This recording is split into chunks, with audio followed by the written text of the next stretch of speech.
Hello out there to my kindergarten and first grade artists. It's me, Mrs. P, Mrs. Pendleton, your art teacher, coming back to say hello and to let you know that I love you and I miss you. And I cannot wait to see you and to thank you for all the work that you've been sharing with me. Thank you for your likes and subscribes and your comments and all the things you're doing to let me know that you are out there still staying creative. Thanks for coming back this week. We are going to pick up where we left off from last week's lesson. I know for some of us, including me, we had spring break last week. And so hopefully you guys had a good time staying at home and still enjoying each other and your families and whoever it is that you are staying with and staying in with and staying healthy with, guys. So we're going to pick up again where we left off there. We were working on our flower garden and we were focusing on using different types of shapes to create the shapes of our flowers, specifically organic or freeform shapes. Freeform shapes are shapes that are not even. They have different edges. They have different sizes about them. They're not even like geometric shapes like squares or circles or rectangles. And I encourage you to try to use as many freeform or organic shapes as you could to make the petals of your flowers. So we're going to carry on from there and we're going to see if we can add some color and see if we can finish up our work together. Are you ready? Let's do it. Young artists, let's get started by going over our vocabulary.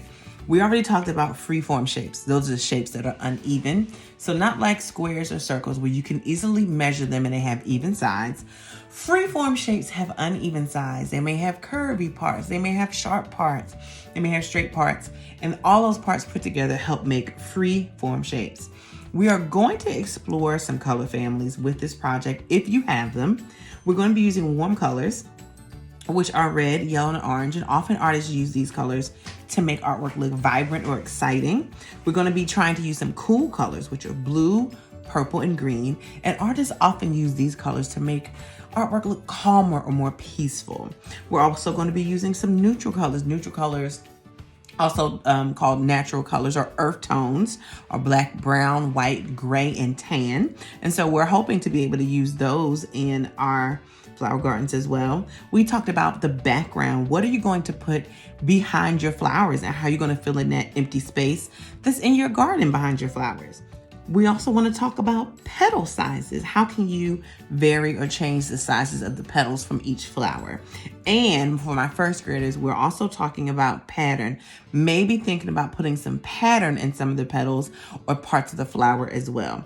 Our standard is VA1, which is also the same for VAK for kindergarten, CR5, demonstrate an understanding of the safe and appropriate use of materials, tools, and equipment for a variety of artistic processes. And the processes that we are going to be doing today involve drawing, okay, and which is a two-dimensional process. That means it's flat on the paper. So not like using clay or building sculptures or anything. Those are 3D.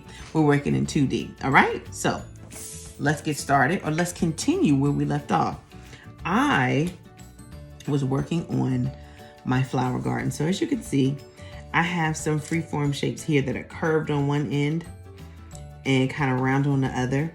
I have some freeform shapes here with these petals that curve in and then go back out and go in and out. I have some freeform shapes on this flower that are made of a lot of zigzag lines that go in and go out and go in again, and it's curved on the end. And I have some larger freeform shapes over here. They're a little wider, but still freeform because they're not even. It's curvy here and it goes in, goes out, goes in. Same thing here. And I have some long freeform shapes for the petals in this flower. I also suggested for my first graders, but my kindergartners, you can do this as well. If you wanted to add patterns to parts of your flower, a pattern is a line or a shape or a picture that's used over and over and over again. And so here I use patterns made of lines. I think I might use some little curvy lines to add a pattern here.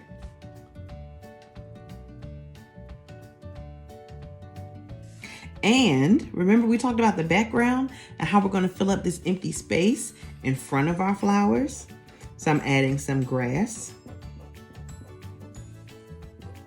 We're continuing to add some more grass. I could just use some quick broken lines for that. And I added some clouds into the empty space behind my flowers. It's up to you what you want to add to your background. Remember, the background is all of this empty space back here. So I think I'm ready to start adding some color. If you do not have crayons or colored pencils with you, don't worry about it. You can always find places to add color, especially if you are creating patterns with whatever it is you're drawing with. Remember, I've been using a pen sometimes so that you can see my drawing really clearly.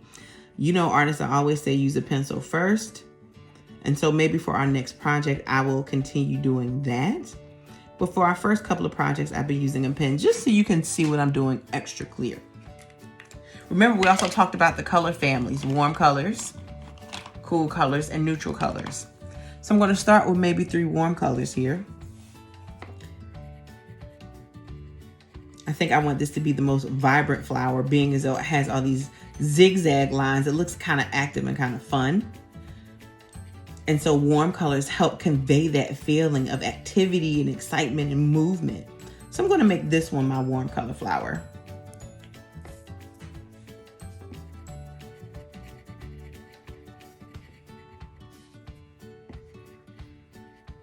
You can add color in a pattern if you want to, or you don't have to. I'm not adding it in a certain order. I'm adding the color where I want to.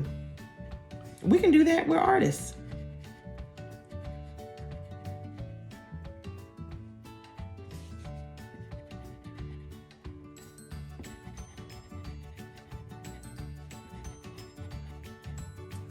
And then I'm going to add another red petal up here.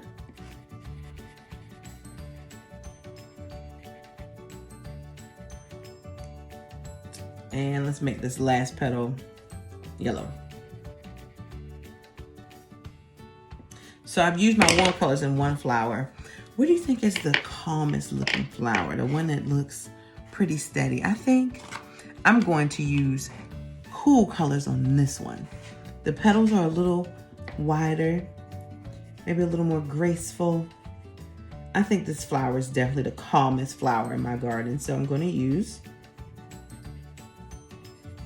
cool colors.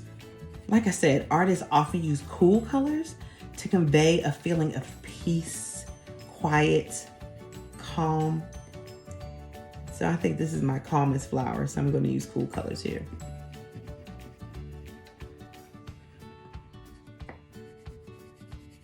Again, if you want to add your color in a pattern, you can do that. You don't have to.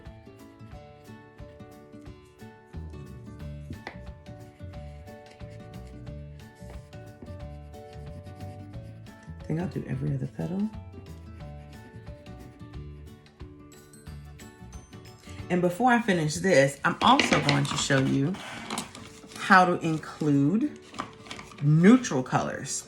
So I have 3 neutral colors here that I think I'm going to use for this flower here.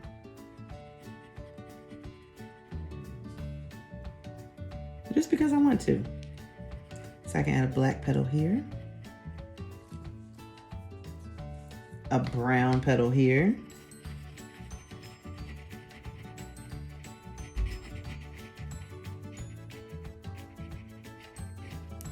and I think I'm going to add a little gray here and for the leaves.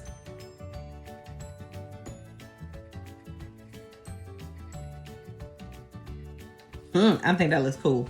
What do you think?